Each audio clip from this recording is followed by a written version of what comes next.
Glória a Deus. Vamos à palavra da noite. A palavra dessa noite, ela vai ser, eu vou pregar tematicamente para a glória de Deus, como já foi pregado aqui. E vamos iniciar a pregação no livro de 1 Pedro.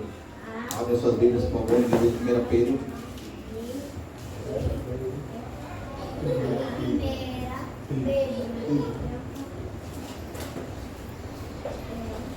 O tema da mensagem é conhecendo e resistindo ao diabo.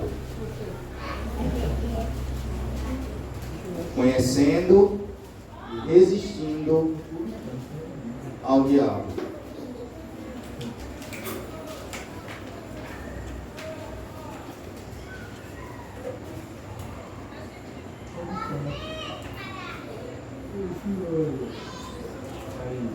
A gente vai ler todo o texto, mas só para que os irmãos peguem o contexto dessa situação e depois a gente vai continuar por outros versículos. Amém? 1 Pedro capítulo 5.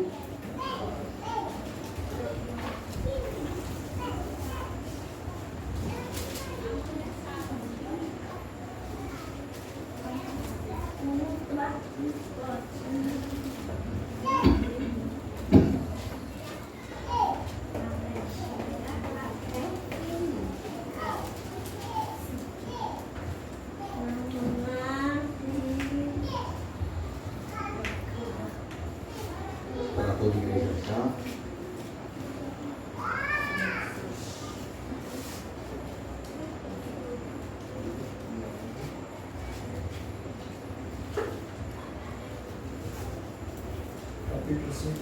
Capítulo 5, do versículo 1.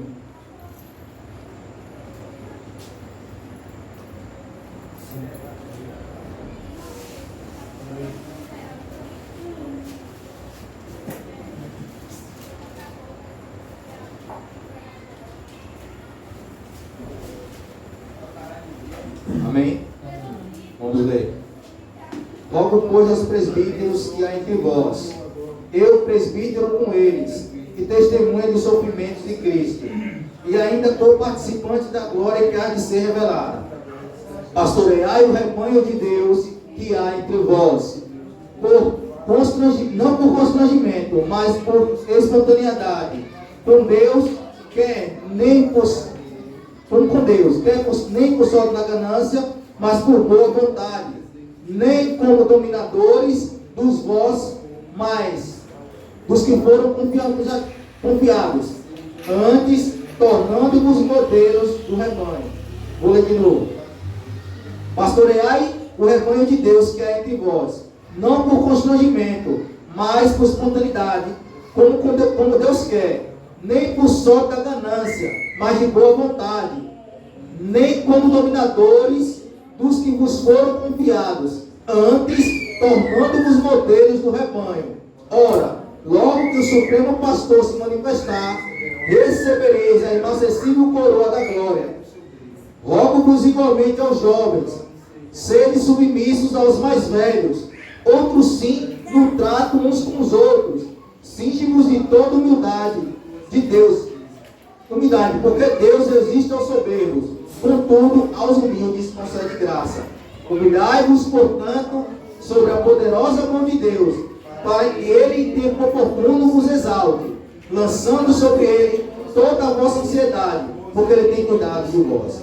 Sede sóbrios e vigilantes. O diabo, vosso adversário, anda em derredor como um leão, procurando alguém a quem devorar. Resistis firme na fé, certo de que sofrimentos iguais aos vossos estão se cumprindo na vossa irmandade, espalhada pelo mundo. Ora, o Deus de toda graça, que em Cristo vos chamou a sua eterna glória, depois de ter sofrido um pouco, ele mesmo vos há de aperfeiçoar, firmar, fortificar e fundamentar. A ele seja o domínio pelos séculos dos séculos. Amém. Louvado seja Deus. Vejam, irmãos, eu li o texto todo porque o contexto aqui já vai demonstrar um pouco de como o diabo agia e age nos nossos tempos. Em alguns textos eu quero decorrer com os irmãos para que os irmãos conheçam quem é o nosso adversário. Eu quero que a igreja saiba como se defender dele. Porque desde o primeiro século, Satanás ele tem atacado a igreja. Veja o contexto, irmãos. O contexto aqui é que eu quero que os irmãos fiquem inteirados no plano de fundo. Por que o apóstolo Pedro escreveu essa carta?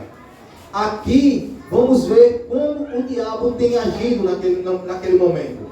Os irmãos, de fato, eles necessitavam grandemente dessa carta, de receber essa carta, no contexto em que se encontravam. Precisavam de uma palavra que os direcionasse. Não que eles nunca tivessem recebido a palavra de Deus, mas, entretanto, é nessas horas que homens mais preparados, como eram os apóstolos daquela época, eles enviavam cartas às igrejas para que eles fossem aperfeiçoados, para que eles fossem fortalecidos, uma palavra de conforto, de consolo, porque o momento em que eles viviam era muito difícil. Os irmãos daquela época estavam passando por uma grande perseguição. Naquela época, os cristãos, eles viviam abaixo do imperador Nero, sob o império de Nero. E alguns de vocês talvez saibam o que aconteceu, o que Nero fez. Nero incendiou grande parte de Roma. Alguns historiadores indicam que Nero ele era viciado em construir. E como Roma já era um império consolidado, com suas estruturas firmadas, não havia onde construir sem que antes tivesse que destruir. Então Nero, ele bota fogo em Roma com o propósito de construir, talvez, coisas que ligassem ao nome dele, ao império dele. E essa situação, irmãos, gerou muito ódio. Os romanos perderam familiares, os romanos perderam os seus ídolos e grande parte da literatura deles se perderam no incêndio. E o ódio, a raiva e o desespero eram os sentimentos que estavam perdurando no coração dos romanos naquela época. E quando Nero percebeu, porque havia uma desconfiança de que seria o próprio Nero mesmo que teria tocado fogo com esse propósito. Certamente Nero era conhecido pelo fato de querer construir, de inflamar o seu ego com as suas construções. Então, irmãos, quando Nero percebeu que o ódio, de certa forma, estava sendo voltado para ele, ele procurou redirecionar esse ódio, essa raiva, para outros. E ele tomou por ocasião, e os cristãos daquela época já eram odiados pelo povo romano. Os cristãos do primeiro século, eles já eram mal vistos pelo povo romano, porque eles eram contidos como antissociais. Os cristãos, eles não abraçavam a cultura romana. Então os romanos entendiam que os cristãos, que os judeus eram um povo que afrontava as suas origens, a sua cultura, e por isso os cristãos eram sim rejeitados, odiados, já naquele momento. Então Nero toma essa situação e acusa os cristãos de terem ateado fogo em Roma. É interessante saber que a parte onde os cristãos moravam não foi atingida. Então, rapidamente Nero disseminou essa notícia, rapidamente se alastrou a ideia de que os cristãos tinham ateado fogo em Roma. Irmãos, essa situação desencadeou um ódio tão perverso, tão severo sobre os cristãos. Daí partiram todos os martírios sequenciais, iniciais, no Coliseu, algumas torturas que veremos aqui, pelas quais os irmãos daquela época passou. Os historiadores entendem que Nero era uma espécie de um anticristo. Tamanha era a perversidade de Nero. Nero era um homem maligno, cruel. Então, era nesse contexto que Paulo enviou a carta aos irmãos.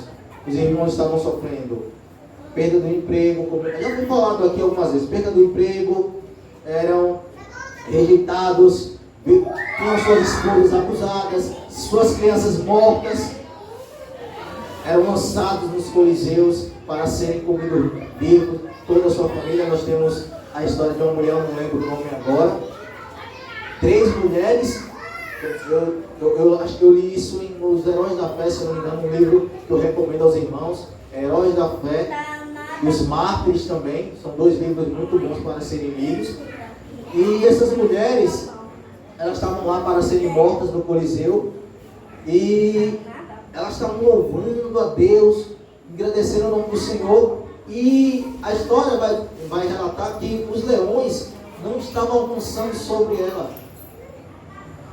E como os leões não estavam avançando sobre ela, o imperador tinha dado a ordem de que os soldados matassem a espada.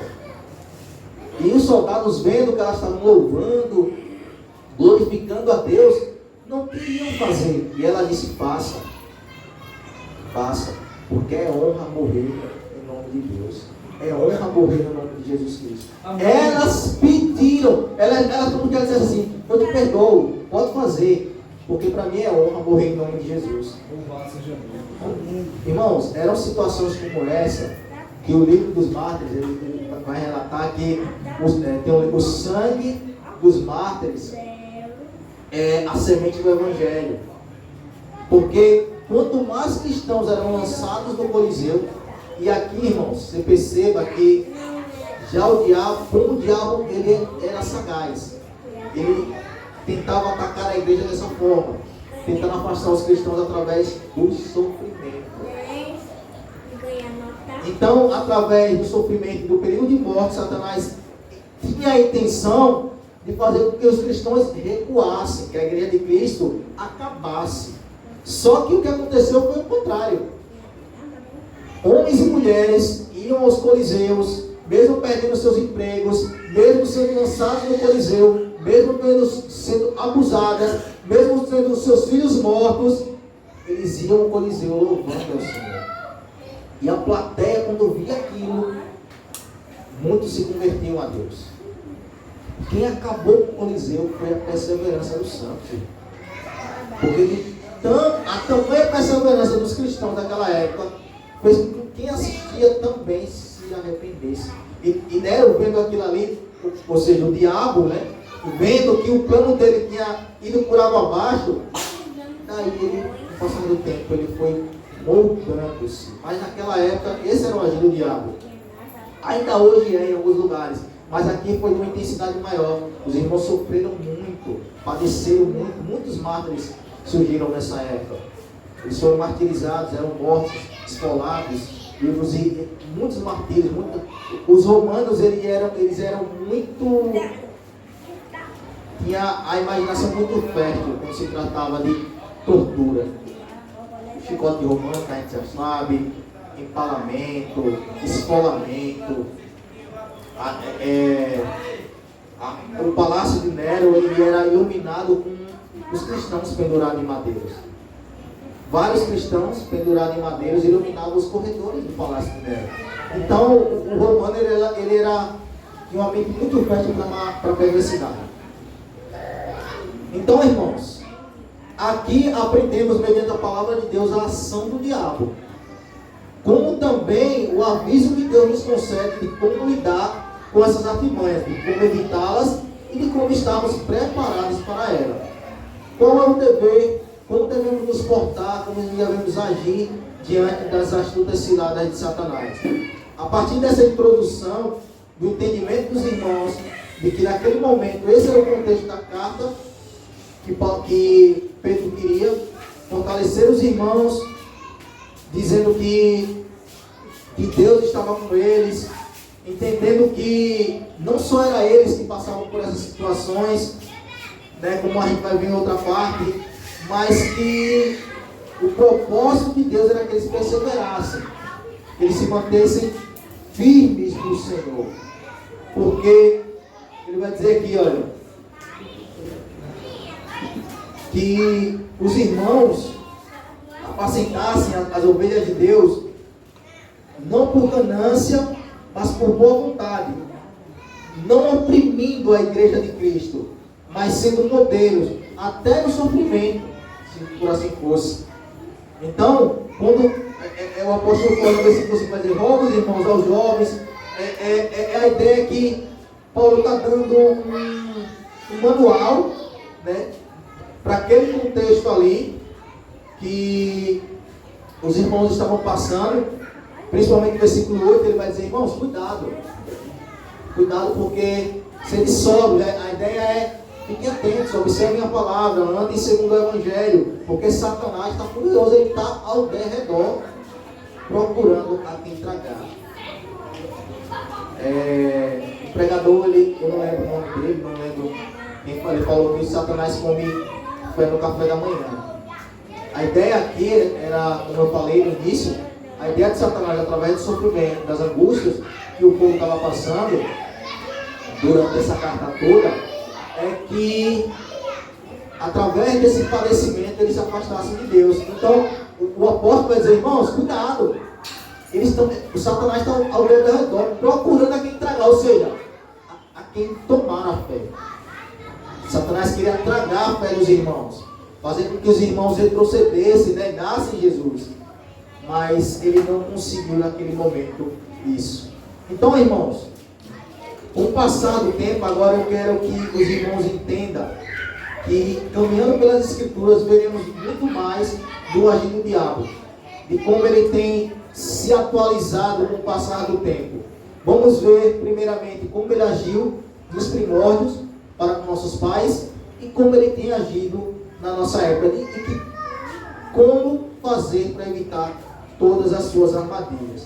Todos nós sabemos que Deus, quando criou Adão e Eva, eles eram perfeitos, entretanto corruptíveis. Vemos isso porque estamos falando aqui das artimanhas de Satanás. É um indício de que ele, naquele momento, ele conseguiu o que queria, que era derrubar o homem. Satanás, ele é tão persuasivo que ele conseguiu convencer Adão e Eva a desobedecer a Deus. Mas o poder de persuasão do diabo, ele vai além disso. A gente vai ver aqui. Abram suas Bíblias. Eu quero primeiro mostrar uma das primeiras aparições do diabo. Abram suas Bíblias em Apocalipse capítulo 2, versículo 4. Vamos contextualizar, vamos de texto a texto, apresentar desde o surgimento de Satanás nas Escrituras, da sua revelação, do agir dele desde o início.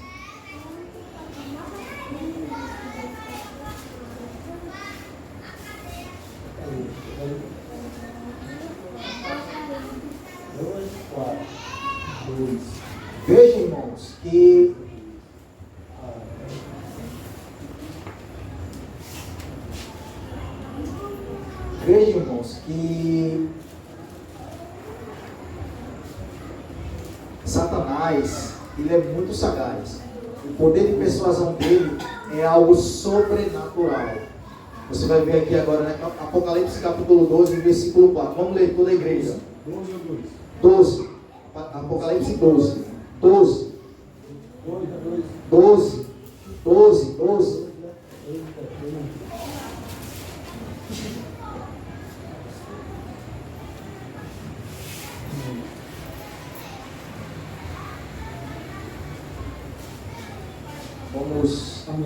Vamos ler. Deixa o irmão ligar ali para acompanhar, amém? Vamos toda a igreja ler.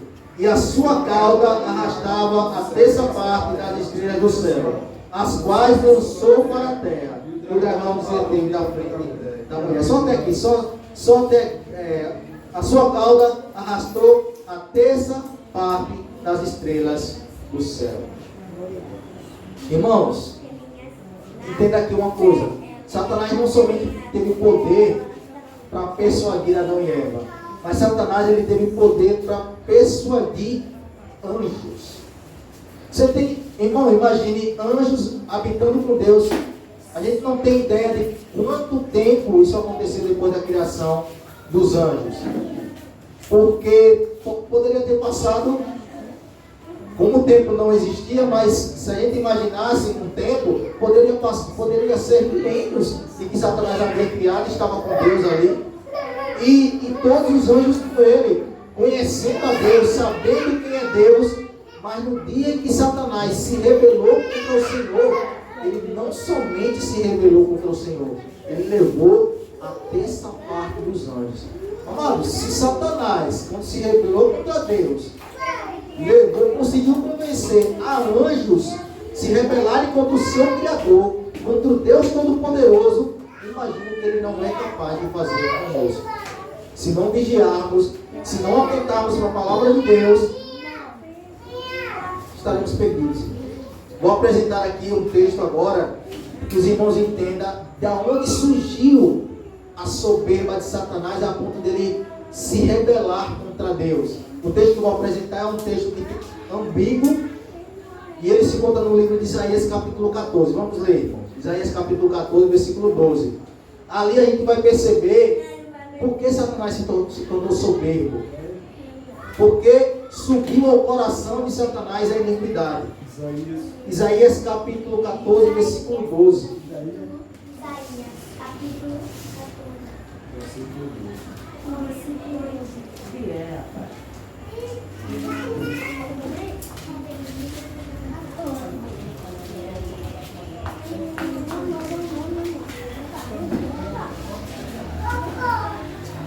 Isaías 14, versículo 12, quando a igreja achou?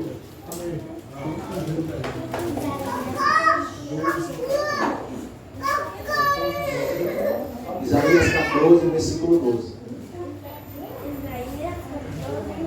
Irmãos, a gente precisa conhecer profundamente o nosso adversário. Numa guerra, guerras muitas vezes são conhecidas na inteligência. Se você assistiu o filme Pearl Harbor, que é fatos reais, você vai perceber que aquela guerra foi vencida pela inteligência. Assistir, é um filme que eu recomendo, Pearl Harbor, muito bom. É um filme de guerra baseado em fatos reais. E aquela guerra foi vencida pela inteligência, pelo conhecer do seu adversário, ou as estratégias do seu adversário. Amém? Vamos ler. Isaías 14, versículo 12. Como caíste do céu, ó estrela da manhã, filho da alva, como fostes lançado sobre a terra, por ter derribado as nações. Tu que dizias no teu coração, eu subirei ao céu, acima das estrelas de Deus, exaltarei o meu trono, e no monte da congregação me assentarei, e nas extremidades do norte subirei, acima das mais altas nuvens, e serei semelhante ao Altíssimo. Contudo, serás precipitado para o reino dos mortos. Mas só tem que serei semelhante ao Altíssimo. Irmãos, aqui há uma ambiguidade. O que é a ambiguidade? É quando o texto ele fala de duas coisas diferentes. No mesmo texto ele se refere às duas situações. Aqui, esse texto inicialmente ele fala da Babilônia, do Império Babilônico. Do império que naquele momento era o maior do planeta. E era grandemente soberbo por causa do seu poderio. O seu poder, entretanto, nesse texto, esse texto é muito parecido com o que vemos em Ezequiel, sobre o rei Tiro. É muito parecido. Lá também é um texto ambíguo. Tanto fala sobre o rei de Tiro, mas também fala sobre o diabo. A gente vai para lá daqui a pouco e vocês vão ver. Porque veja, apesar de falar do poderio da Babilônia, de quão grande era o seu exército, de quão devastador era quando a Babilônia marchava para uma guerra, do temor que causava os outros povos, mas quando ele diz assim, olha, como caíste do céu, ó estrela da manhã. Esse texto, estrela da manhã, na Vulgata Latina foi traduzido por Lúcifer. Daí alguns chamarem o diabo de Lúcifer. Você só vai encontrar a palavra Lúcifer só na interpretação da Vulgata Latina. Em nenhum outro texto bíblico, em nenhuma outra interpretação você vai achar o termo Lúcifer, somente lá. E ao passar do tempo, a palavra Lúcifer foi atribuída ao próprio Satanás como nome próprio, mas somente na Vulgata Latina isso aconteceu. Então, como caíste do céu, ó estrela da manhã, filho da alva. A ideia é que Satanás era um ser muito bonito. No texto que a gente vai ler mais à frente, você vai perceber. Mas você percebe que a ambiguidade do texto é porque quem foi que caiu do céu? Quem era considerado querubim ungido? Como diz as Escrituras. Eles fossem lançados sobre a terra. E é interessante que o relato aqui é que se encaixa perfeitamente com o diabo. Porque Satanás queria no seu coração ser semelhante a Deus. Até hoje ele promove isso. Estudamos aqui através do pastor que até o contexto de Apocalipse em que o levantar do iníquo, o agir dele, os falsos milagres, tudo é uma imitação barata dos milagres que Cristo fez quando andou sobre a terra. Então, irmãos, a ambiguidade está aqui. Ele fala do império babilônico, do seu poder, mas também fala da soberba de Satanás em querer ser como Deus.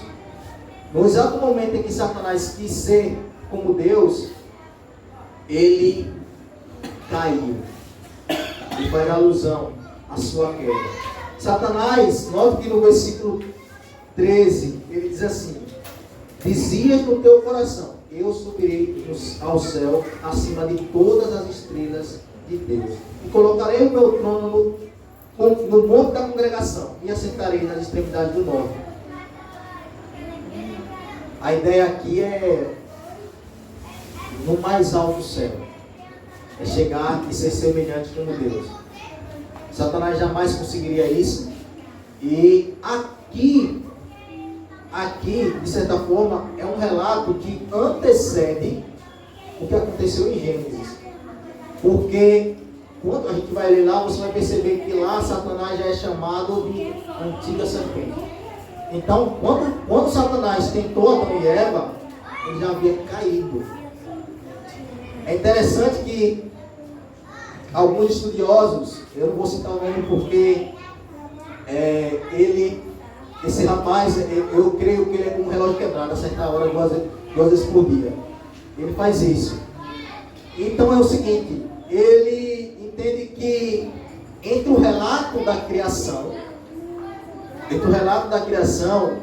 entre o tempo ali da criação, do contexto, quando diz a terra era sem forma e vazia, mas não havia nada sobre a terra, a ideia que ele entende ali é que naquele momento Satanás foi lançado, teve a batalha no céu, Miguel pelejou contra ele e venceu, ele foi atirado sobre a terra, e ali a terra foi como se tivesse desfigurado. Então ele entende dessa forma. É uma conjectura, a Bíblia não descreve dessa forma, mas o que nós entendemos é que houve um espaço de tempo em que ainda não havia tempo, em que Satanás foi atirado sobre a terra. E isso é posterior à queda do homem. Porque lá no relato de Gênesis, vai se perceber que Satanás já era um anjo caído.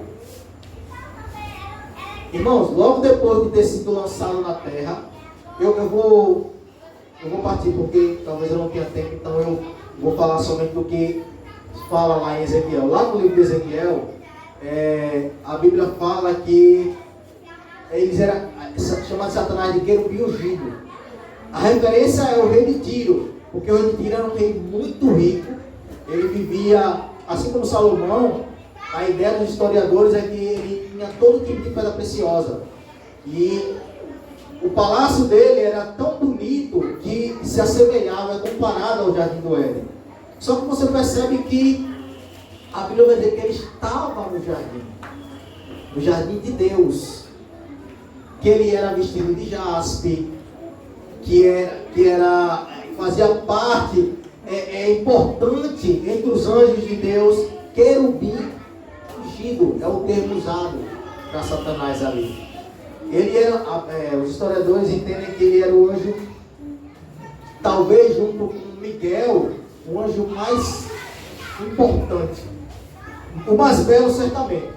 O mais belo certamente, a Bíblia deixa claro que isso causou a soberba de Satanás, porque ele era um anjo diferente. A beleza, ele olhava para si mesmo e ele percebia, quando ele via os outros anjos, certamente ele percebia que ele tinha um resplendor maior, uma beleza maior. Era o arpista de Deus, por assim dizer, músico.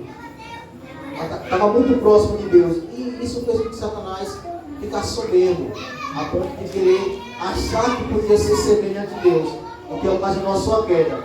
E logo que Satanás caiu, ele veio, logo no sentido não de caiu e já veio fazer, mas Satanás caiu, Deus cria toda a criação, o homem, depois a mulher, coloca no seu jardim, Adão nomeia os seus animais, vive por algum período ali. A Bíblia diz que Deus andava pelo jardim, conversava com Adão, certamente fez isso depois que criou Eva. E quando Satanás caiu, ele foi ao jardim do Éden para tentar Adão e Eva a desobedecer a Deus. Percebemos que no início da criação, as artimanhas de Satanás. Vamos lá para Gênesis capítulo 3. Vamos ver como é que Satanás conseguiu convencer Adão e Eva a desobedecer a Deus.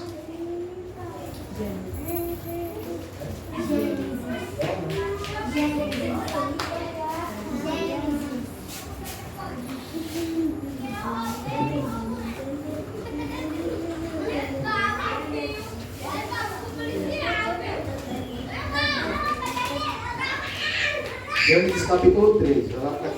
Gênesis capítulo 3.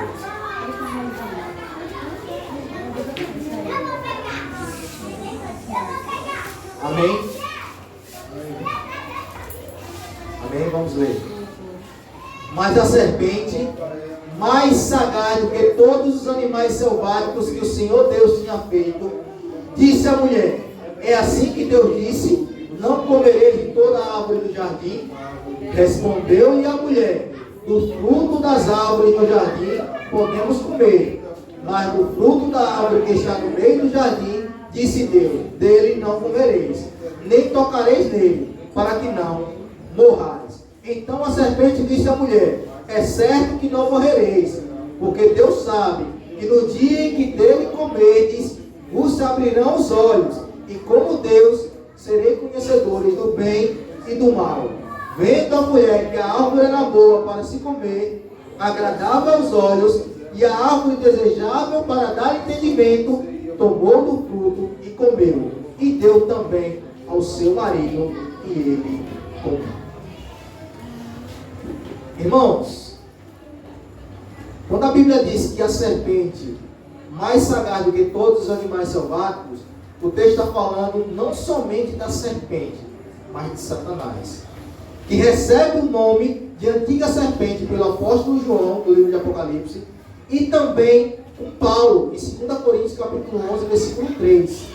O fato é que a astúcia de Satanás, ela é revelada aqui, em Gênesis, para que saibamos que não estamos lidando com um ser irracional, mas com um ser de grande inteligência, muito acima da nossa.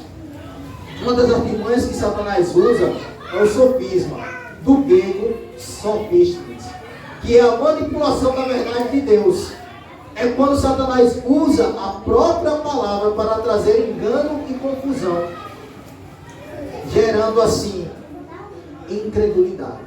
Aqui, irmãos, vemos perfeitamente que com o texto, no versículo 1, Satanás diz: é assim que Deus diz: não comereis de toda a árvore. Irmãos, veja, Satanás ouviu quando Deus estava falando com Adão e Eva. Ele estava lá, à espreita. Desde aquele momento, Satanás já estava ao derredor. Satanás já estava ali preparando o seu bote. Porque Deus disse a Adão: Adão, de toda a árvore do jardim você pode comer, menos da árvore que há no meio do jardim, a árvore do conhecimento. E eu fico imaginando, irmãos, eu vou fazer algumas conjecturas aqui, mais conjecturas dentro do texto. Veja, a serpente que era mais sagaz do que todos os animais selváticos que o Senhor Deus tinha feito, disse à mulher: é assim que Deus disse, não comereis de toda a árvore do jardim? Veja que ele inverteu. Deus disse que eles podiam comer de toda a árvore, menos do meio do jardim. Satanás diz assim: Deus disse que você não pode comer da árvore, de todas as árvores do jardim. É tipo assim, gente, por que Deus disse isso? Você não se alimentando de quê? Você não pode comer, Deus disse que você não pode comer de toda a árvore do jardim, já colocando confusão na mente da pessoa. Satanás faz isso. Ele aplica na mente das pessoas a confusão, de modo que você vê muita incredulidade, muito por causa disso, pela distorção que Satanás tem colocado na palavra de Deus através de homens com a mente caída. Então, quando Eva ouviu, começou o diálogo com a serpente, e a serpente colocou de certa forma confusão na mente dela, ela respondeu: não foi assim. Do fruto das árvores do jardim nós podemos comer, mas do fruto da árvore que está no meio do jardim, disse Deus: dele não comereis e nem tocareis, porque senão você vai morrer, você morrerá. Então, Satanás gera confusão e incredulidade. Aqui, irmãos, vemos perfeitamente que Satanás, ele usa a palavra de Deus, distorcendo ela para enganar as pessoas. Satanás pergunta se Deus havia dito que eles não podiam comer de toda a árvore, e ela responde: não, de toda a árvore sim, menos da árvore que há no meio do jardim. Imagine, irmãos, que Eva e Adão, passeando pelo jardim do Éden, muitas vezes viu aquela árvore que estava lá no meio. Muitas vezes olhou para aquela árvore, mas eles olhavam para a árvore que estava lá com a perspectiva do mandamento de Deus. Eles olhavam, não sei se aproximavam, não dá para dizer, mas certamente eles viam, eles sabiam onde está, porque Deus disse para Adão não comer da árvore que está no meio do jardim. Mas no dia em que aconteceu esse diálogo com a serpente, e ele colocou confusão e incredulidade no coração deles, a mulher olhou para o fruto, só que agora de uma forma diferente. O olhar dela para o fruto foi diferente, porque ela olhou para o fruto e o fruto agora era atraente. O fruto era agradável para comer, independentemente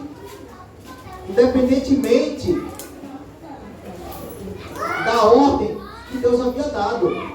Agora a árvore ela era atraente para que o seu fruto desse entendimento.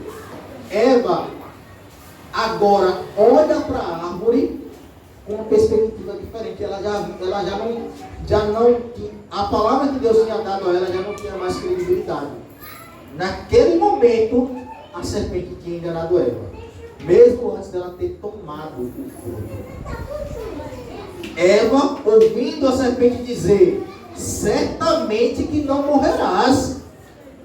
O caso é que Deus está sendo egoísta.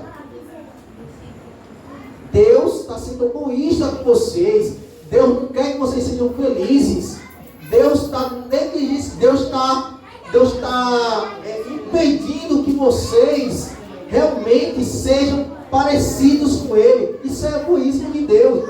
Ele colocou esse medo no seu coração simplesmente porque Ele sabe que se você comer, você vai ser igual a Ele. Ele não quer que haja mais ninguém como Ele. Aí Eva pensou: serei como Deus.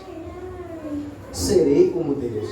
Então, vendo a mulher, olhe que agora ela olhou para a árvore, vendo a mulher que a árvore era boa para se comer, agradável aos olhos. Agradável aos olhos. E a árvore desejável para dar entendimento. Ela queria o entendimento que Satanás disse que aquele fruto daria a ela. Ela queria ser semelhante a Deus. Amado, entenda uma coisa. Que aconteceu o seguinte. Quando Eva teve o diálogo com Satanás, ela, no seu coração, ela decidiu comer o fruto. Ela já decidiu, antes de tomar o fruto, ela decidiu que iria comer. Ela ouviu o diálogo da serpente, ela viu que a serpente havia dito que Deus é mentiroso, porque Satanás chamou Deus de mentiroso na frente de Eva. Se Deus disse que você come e morre, e a serpente disse que você come e não morre, então Deus mentiu. Então Satanás, ele é tão ousado a ponto de chamar Deus de mentiroso, para testar Adão e Eva. Então, entenda uma coisa.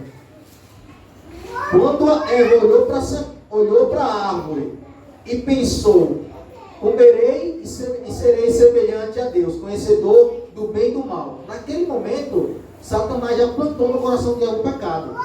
O comer é a consumação. Nós vamos ver a Bíblia dizer que o pecado, ele é gerado no coração e consumado depois da prática. É assim que funciona. Como está aí no livro de Tiago, capítulo 1, versículos 14 e 15. Vamos abrir para ver. Para você ver que o pecado já estava dentro do coração de Eva. E o comer foi a consumação, o gerar, como diz o texto. Tiago capítulo 1, versículos 14 e 15.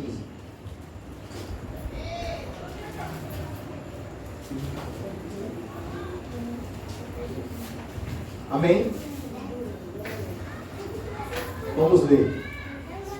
Ao contrário, cada um é tentado por sua própria cobiça, quando esta o atrai e seduz. Então a cobiça, depois de haver concebido, dá à luz o pecado. E o pecado, uma vez consumado, gera o quê? A morte. O pegar do fruto e comer é a consumação do pecado. E realmente gerou a morte de Adão e Eva. Irmãos, uma coisa é clara, não só para Adão e Eva. Os adultérios, a Bíblia diz que todo pecado procede do coração do homem. A lascívia, a soberba, o adultério, o homicídio, o dolo, a mentira. Tudo isso procede do coração do homem. Quando praticamos, consumamos o pecado. Mas o pecado já está lá, no coração de cada um de nós. Assim como Satanás plantou o pecado no coração de Eva. Ao contrário, antes ele vai dizer assim, quando for tentado por Deus, ninguém diga que é tentado por Deus, porque Deus não pode ser tentado pelo mal. Nem Ele mesmo tenta ninguém. Ao contrário, cada um é tentado por sua própria cobiça. Quando esta palavra, a cobiça, atrai e seduz o homem, que foi o que Satanás fez com Eva, seduziu ela com palavras agradáveis. Então a cobiça, depois ela cobiçou o fruto, ela olhou e disse que o fruto era desejável, a cobiça, olha a cobiça lá. A cobiça, depois de ter dado a luz ao pecado, ou seja, ela cobiçou e disse, vou comer, no seu coração ela já tinha comido, o pecado uma vez consumado, ou seja, quando ela pegou e comeu, gerou a morte. Foi assim que Satanás persuadiu Adão e Eva, mentindo, distorcendo a palavra de Deus. Ele faz isso, irmão, até o dia de hoje. Você vê a quantidade de falsos profetas que tem aí. Todo falso profeta tem sua mente na oficina de Satanás. Todo falso profeta tem a sua mente na oficina de Satanás. Todos. Quando eu estava no trabalho, eu dizia, a minha palavra do pregador, né? Homens como David Leonardo, Bruno Leonardo, falsos profetas. E ela mostrando um vídeo deles, ele dizia assim, olha, se Deus te abrisse os seus olhos, você ia ver a quantidade de demônio que tem naquele pau, que é o pau. E ela ficava toda espantada, pressionada. Mas aí, irmão, se Deus fizesse conosco, como fez com o jovem que Eliseu cuidava, quando Eliseu se viu cercado pelo exército, e Eliseu orou e disse, Senhor, abra os olhos desse jovem para que ele veja. Ali a ideia de ver o espiritual. E a Bíblia diz que Deus abriu os olhos daquele jovem e o jovem viu várias miríades de anjos protegendo Eliseu. Aí vai maior que está com nós do que o que está no mundo. Porque se Deus fizesse, como viu os anjos, fizesse a gente ver o mundo espiritual, irmãos, aqueles caras são processos de demônio. A ideia é que hoje Satanás ele não espuma, ele não incorpora nas pessoas para estar espumando, lançando. Lógico que ainda faz isso, mas não é o principal do diabo. Sabe o que é o principal do diabo hoje? Sabe como é que ele age? Quando ele entra nas pessoas, é como ele entrou em Judas. Intelectualmente, todo sóbrio, tranquilamente, beijou Jesus. Foi vender Cristo. Sabe? Quando a Bíblia diz que Satanás entrou em Judas, você não vai dizer que ele caiu, se retorceu, gritou, botou a mão para trás, como você vê nessas igrejas triunfalistas, não. A Bíblia diz que ele entrou, se levantou, deve ter olhado para Cristo, para os outros, se levantou, foi lá, e vou mostrar lá onde ele está. E traiu Jesus com um beijo. Sórdido. Então é assim que Satanás age hoje. Esses homens, esses falsos profetas, esses são processos de demônio. Ali é como a Bíblia descreve. O espírito ruim sai, a casa fica vazia, quando volta 7, volta 10, sabe? Os caras é muito demoníaco, perturbado. Mas é isso que acontece. Esse é o método que Satanás, no contexto de distorcer a palavra de Deus, nos tempos de hoje. Irmãos, não pouco.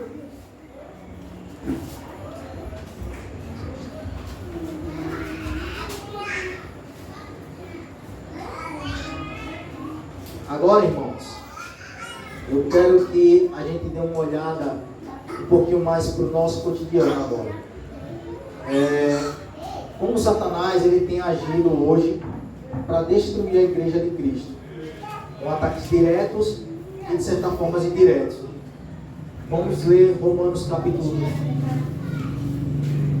1. Aqui nós vamos ver o ataque de Satanás às famílias tradicionais. O ataque de Satanás às igrejas tradicionais e assim ao Evangelho e até à igreja.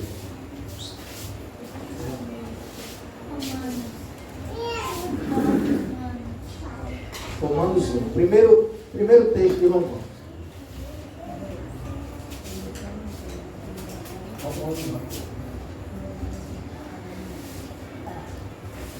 Romanos 1, a partir do 24. Amém? Vamos ler. Por isso Deus entregou tais homens às imundícias, pelas concupiscências do seu próprio coração, para desonrarem o seu corpo entre si, pois eles mudaram a verdade de Deus em mentira, adorando e servindo a criatura em lugar do Criador, o qual é bendito eternamente. Amém. Por causa disso, Deus nos entregou as paixões infames, porque até as mulheres mudaram o modo natural das suas relações íntimas para outro, contrário à natureza. Semelhantemente, os homens, também deixando o contato natural da mulher, se inflamaram mutuamente em sua sensualidade, cometendo torpeza, homens com homens, recebendo em si mesmo a merecida punição do seu erro. Irmãos,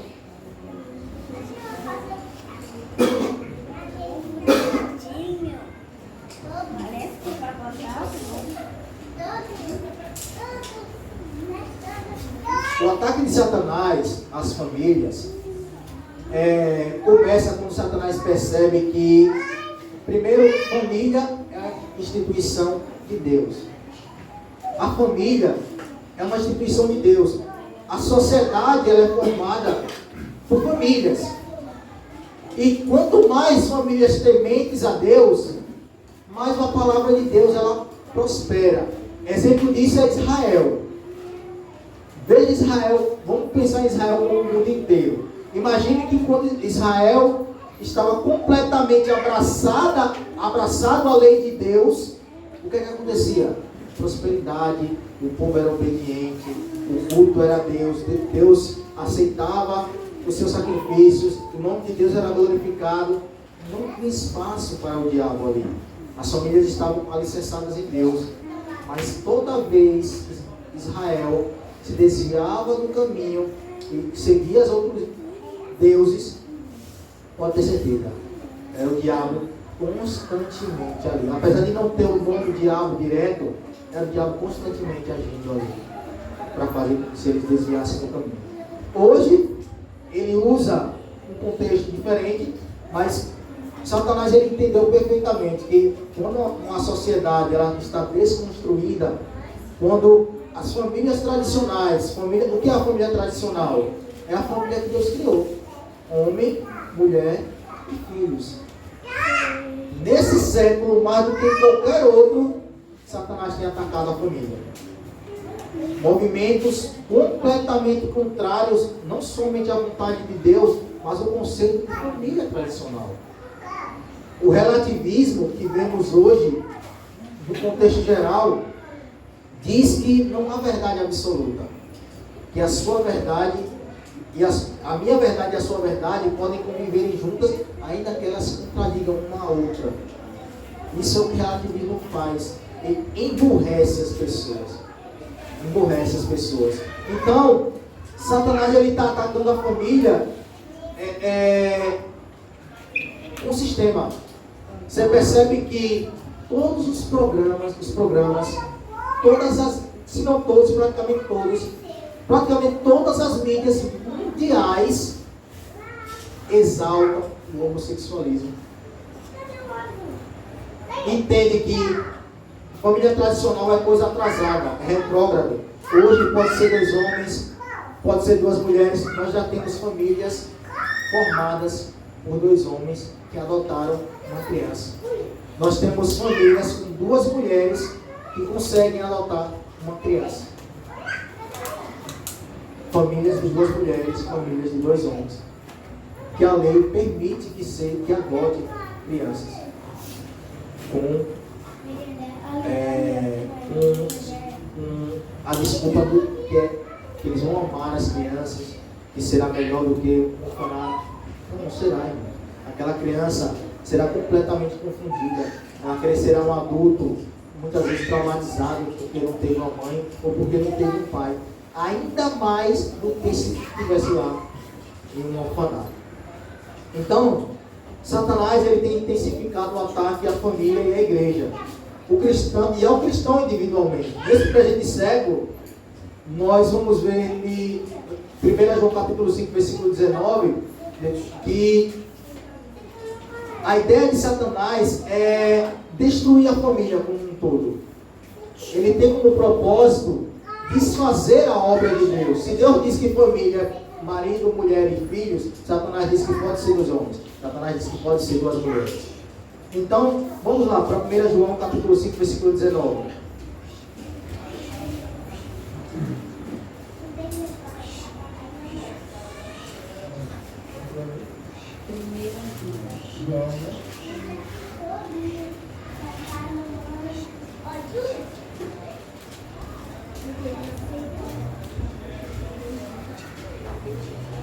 É um texto pequeno, para que você entenda que todo mundo achou? A igreja toda? Amém? 5,19. 1 João, capítulo 5, versículo 19.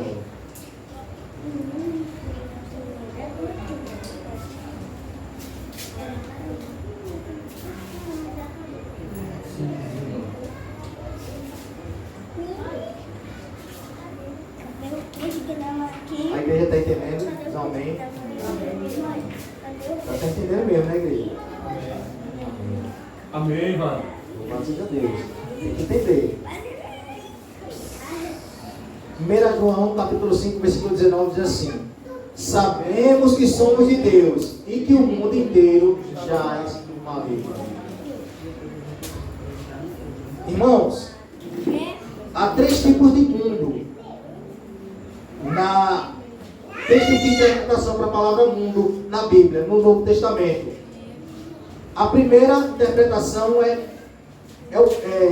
do grego cosmos, e a primeira interpretação de mundo ela se refere à criação como um todo. Toda a criação de Deus, as estrelas, o sol, a lua, os peixes, toda a criação de Deus. É a primeira interpretação para a palavra mundo em algum texto. A segunda é as pessoas, os indivíduos, nós, a criação, homem, mulher, crianças, como um todo. Todo ser humano criado no planeta inteiro. Também depende do contexto, se fala daquilo ali do mundo como pessoas. E a terceira interpretação que aqui João está trazendo aqui, mundo aqui é sistema. Quando a Bíblia diz o mundo inteiro jaz no maligno, é o mundo, o sistema. O sistema todo é de Satanás. E Satanás tem usado isso. Satanás tem usado poderosamente o sistema para atacar a família, para atacar a Deus. Nas novelas você já vê isso. Eu lembro que o primeiro beijo gay que eu, na época era do mundo, assistia, foram de 2 idosas. Fernanda Montenegro e outra mulher que eu não lembro o nome. Foi o primeiro beijo gay em novela da Globo. Hoje está de roda aí, até criança. Nós vemos desenhos que um boi não binário. Eu não sou nem ele nem ela. Desenhos infantis que tentam promover na mente das crianças que ela não precisa nem ser ele e nem ser ela.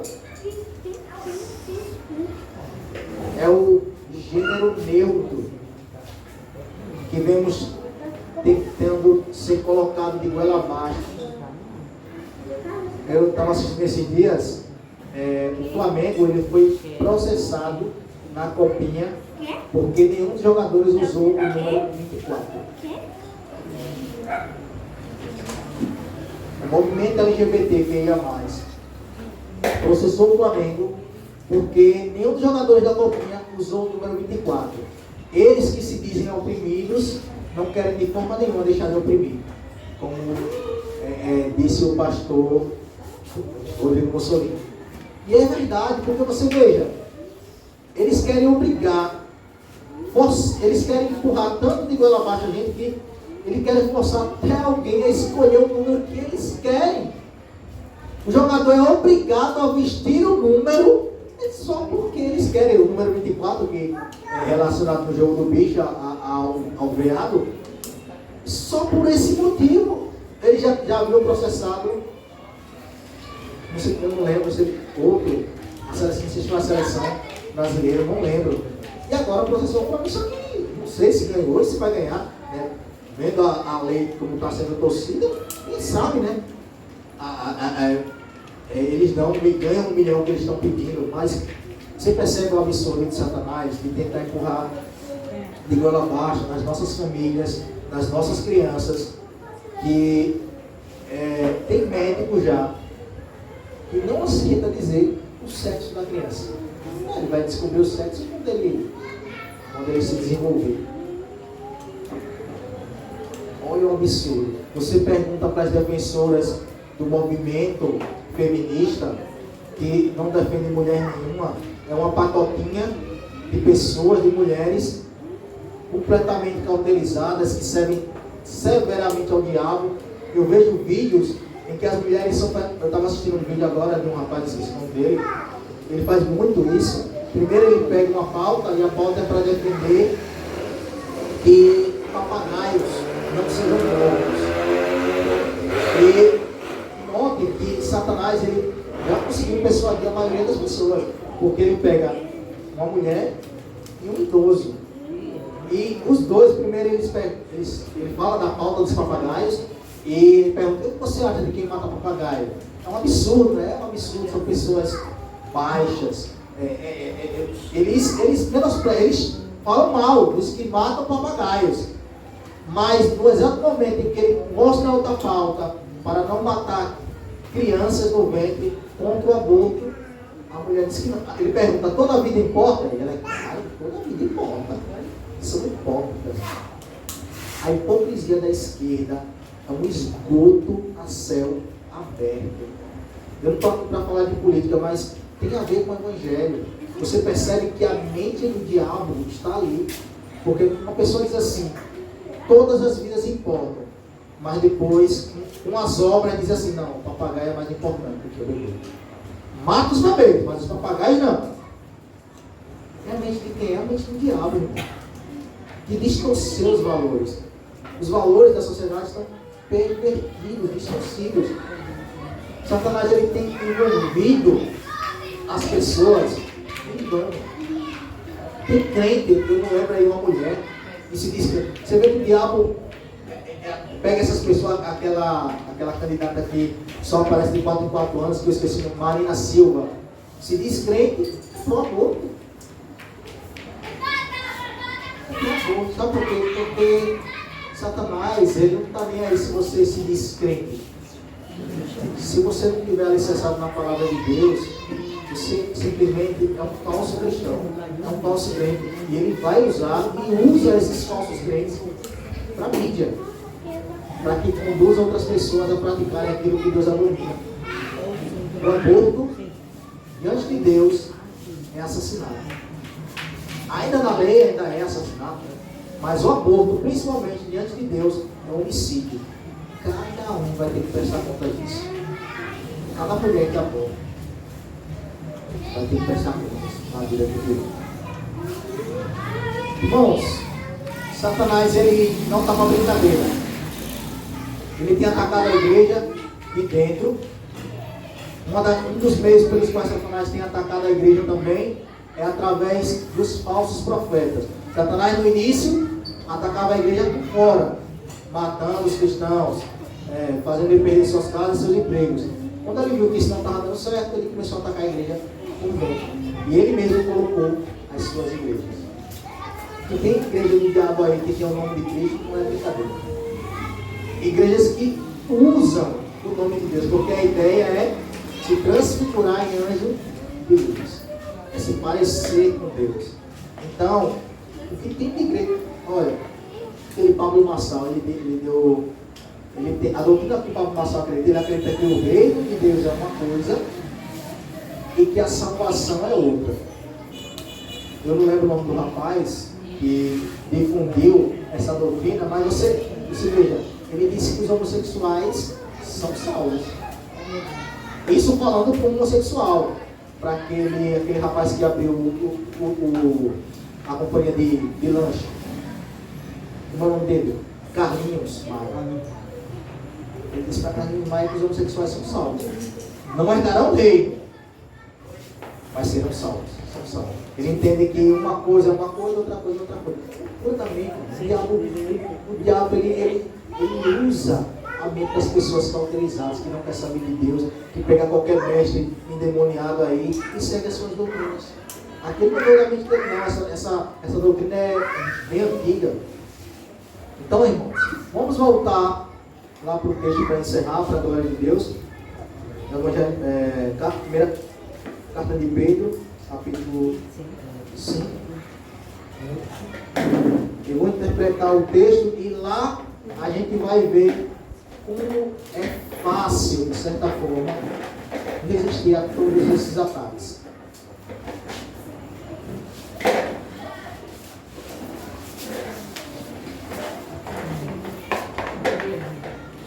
Amém? Voltamos para Pedro, capítulo 5.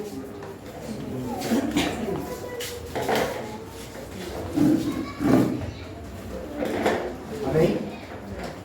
Sede sóbrios e vigilantes, porque o diabo, o vosso adversário, anda em derredor como um leão que ruge, procurando alguém para devorar. O diabo está aí, irmãos, usando de tudo que ele pode para destruir o cristão. Todas as armas que Satanás tem à disposição estão sendo usadas para destruir o cristão, para derrubar a igreja de Cristo, para fazer com que o reino de Deus não avance. Só que ele não vai conseguir. E nesse mesmo texto, um pouco mais acima, a gente vai ver Deus nos falando como vencer o diabo, como resistir a ele. Vamos voltar um pouquinho. Versículos 6 e 7. Os irmãos estão aí? Só nós voltamos um pouquinho. Versículos 6 e 7. Humilhai-vos, portanto, sobre a poderosa mão de Deus, para que ele em tempo oportuno vos exalte, lançando sobre ele a vossa ansiedade, porque ele tem cuidado de vós. O segredo, irmãos, é se humilhar perante a poderosa mão de Deus. A gente leu aqui que Deus resiste ao soberbo, mas dá graça aos humildes, aqueles que se humilham na presença de Deus, aqueles que entendem que são fracos e que sozinhos não conseguem vencer o diabo. Nós não temos força em nós mesmos para vencer o diabo. Ele é mais poderoso do que nós. Por isso devemos correr para Deus, lançar as nossas ansiedades em Cristo, se humilhar na presente mão poderosa de Deus, pedir a Deus que nos socorra, que nos dê força para resistir. Quem aqui não é tentado todos os dias? Quem aqui não tem situações que promovam e estimulem você a pecar contra Deus? Todos nós passamos diariamente. A Bíblia diz que o pecado nos assedia diariamente, todos os dias. E sabendo que o diabo está ao nosso redor, se você colocar no seu coração que você consegue por si mesmo vencer as armadilhas do diabo, você vai cair. Porque de modo algum temos força ou capacidade nós mesmos de vencer Satanás. E lembremos que Satanás venceu anjos. Se ele teve poder para convencer anjos, para convencer Adão e Eva, que era muito mais puro do que eu e você. Porque quando Adão e Eva pecou, quando Adão e Eva foi tentado, partindo uma matéria não corrupta. Não corrupta no sentido, não no sentido de pecado. Porque eles se mostraram corruptíveis. Porque foi persuadido pelo diabo. Mas não na corrupção do pecado. Adão e Eva tinham livre-arbítrio, eram os únicos homens na face da terra que tiveram livre-arbítrio. E eles escolheram pecar contra Deus. Mesmo não conhecendo o bem e o mal, ouvindo o bem que Deus havia dito para eles escolheram o mal, ouvir essa frente. Então imagine você que tem as inclinações do pecado no seu coração. Se você não vigiar, se nós não vigiarmos e atentarmos com a palavra de Deus, a Bíblia tem que ser lida e aplicada. Porque se você ler a Bíblia e não aplicar na sua vida, o diabo vai vencer você. Olha, coisas como, amados, que às vezes costumamos fazer. Aqui é um adendo à pregação.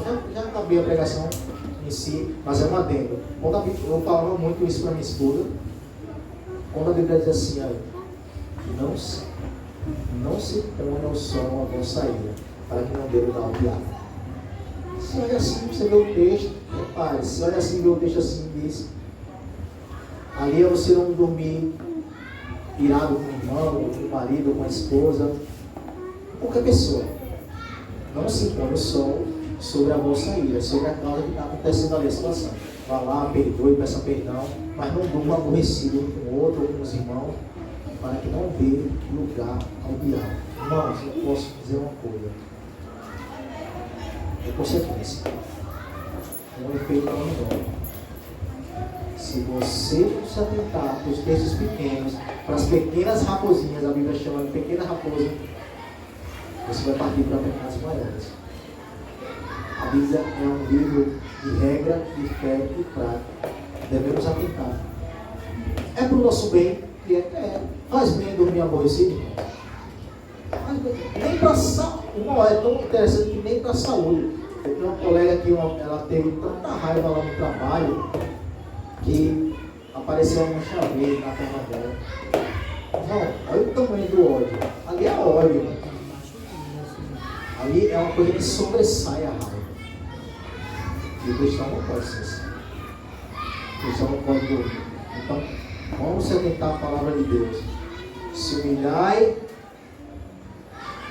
humilhai-vos, portanto, sobre a poderosa mão de Deus, para que no tempo oportuno Ele vos exalte. Ou seja, quando nos humilharmos na presença de Deus, nós seremos exaltados. Vamos perseverar na palavra de Deus, compreendendo o agir de Satanás, que a nossa luta não é contra sangue e nem contra carne. A nossa luta não é contra sangue e nem contra carne. Irmão, como é sábio o crente que consegue ver além das pessoas, como Jesus fez com Pedro. Aparte de mim, Satanás, porque você não conhece das coisas de Deus, só das coisas dos homens. Mas o que estava falando era Pedro. Então, quando você entende que aquela pessoa está sendo usada pelo diabo, você vai tomar a melhor decisão em Cristo Jesus. Amém? Vamos ficar de pé. Vamos agradecer e vamos louvar.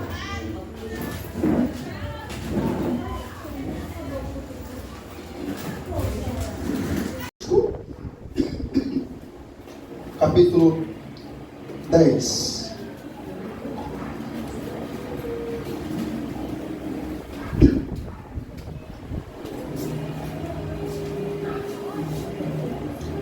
Irmãos, desculpa essa tosse, mas eu estou bem ruim ainda.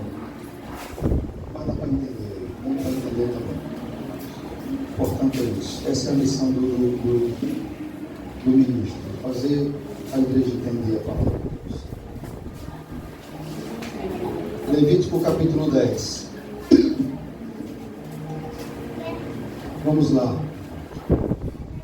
Eu acabei no domingo e praticamente acabei no domingo em Hebreus, em Cristo, sobre o culto de lábios que confessam o seu. Por meio de Jesus, oferecemos a Deus sacrifícios de lábios que confessa o seu nome.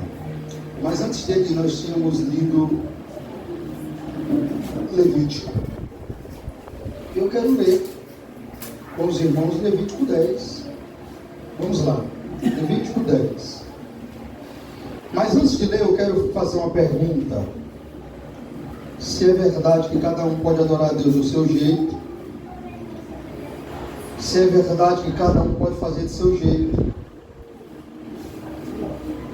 nós devemos se perguntar a Deus por que isso aconteceu com Nadab e Abiú a partir de agora. Vamos lá.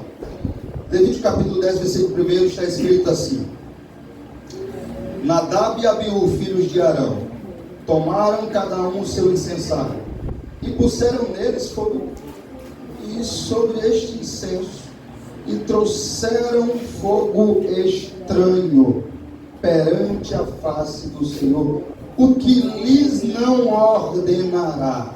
Por favor, grave essa palavra. O que lhes não ordenará, ou seja, o que Deus não ordenou que eles fizessem, não estava na palavra, não tinha base bíblica, não estava escrito, eles inventaram, literalmente inventaram. Não tinha nada que eles pudessem ver nas escrituras para que pudesse seguir o rumo que seguiu.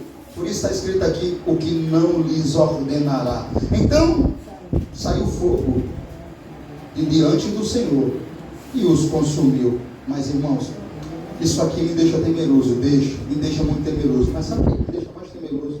O que vem depois agora. E morreram perante o Senhor.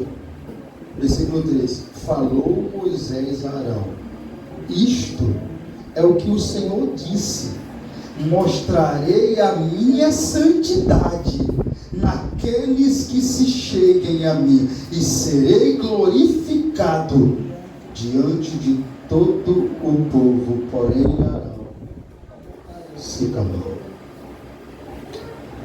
Irmãos, isso é muito forte. E no século que vivemos, hein? Cada um faz do seu jeito. E fogo estranho? Você tem visto fogo estranho por aí? É o que mais temos visto, né? Fogo estranho. E o que é fogo estranho? Fogo estranho é todo culto não ordenado pelas Escrituras, pela palavra de Deus. Todo movimento de culto que o homem inventou, toda ordenação que levanta culto como inventou. Como, por exemplo, o que é que tem causado muito fogo estranho? O levantamento de mulheres sendo pastoras. Você acabou de ler aqui, por isso eu pedi que vocês detalhassem aquilo que lhes não ordenará. Pois é, não está ordenado na Bíblia que a mulher deve ser pastora. Não encontramos isso. Mas encontramos milhares de pastoras, bispas e apóstolas até. Mas a pergunta é, de onde saiu isso? De que mato saiu esses bichos? Nós podemos dizer assim, sabe por quê eu estou dizendo isso? De que mato saiu esses bichos? Porque quando fica escuro e você vai procurar algo, só vai encontrar bicho mesmo. E isso deixa eu detalhar. Quando a Bíblia não diz nada sobre o assunto, ficou escuro para nós. É uma mata escura, não entre não, está perigoso. Você não vai encontrar muita coisa que preste, você não está vendo. Qualquer bicho que vier, você vai pegar. Isso é quando a Bíblia não falou para nós. Se a Bíblia se calar, sabe como é o conselho para você, cristão? Se cala também. Acerca de qualquer assunto. Não tente inventar ou fazer qualquer tipo de coisa só para basear a sua ideia ou algo parecido. Isso é geral, irmãos. E é o que muitos têm feito aí fora. Não estou falando de nós, cristãos, mas de muitos aí têm feito. Pois é, sabe o que nós devemos fazer? Nós vamos aprender isso quando a Bíblia se calar. Se você procurar um assunto que você tem dúvida ou que você quer saber, e você não encontrar nas Escrituras, meu irmão, se cala também. Se cala. Não tente entrar na mata escura, porque vai sair bicho de lá. Por isso que é o que nós estamos vendo aí, todo tipo de coisa acontecendo, é fogo estranho. E se eu ficar falando de fogo estranho aqui, eu vou para acabar a mensagem, porque o que não falta é fogo estranho. O que não falta é fogo, você sabe disso. A pergunta que fica é, peraí, se não falta fogo estranho, pastor, o que está faltando fogo divino consumindo a Nadab e Abiú? Então Deus mudou? Não, Deus mudou não. Não mudou. Ele continua o mesmo Deus sendo fogo consumidor. É tanto que isso fica claro no Novo Testamento para nós. Deus matou Ananias e Safira, porque zombaram do Espírito Santo. Mentiram contra o Espírito Santo. Morreu o casal aí. Quem matou? Deus matou. Eu não quero apresentar aqui um Deus que mal. Não, o Deus da Bíblia mata, continua sendo santo e continua sendo amoroso. Sabe por quê? Porque o único que pode matar é Ele, porque Ele é o dono da vida. Deus é o único que mata e não se torna assassino. Por quê? Porque Ele é o dono daquela vida. Eu não posso não. Porque se eu matar alguém, eu sou assassino. Porque aquela vida não me pertence. Eu tirei a vida do meu próximo.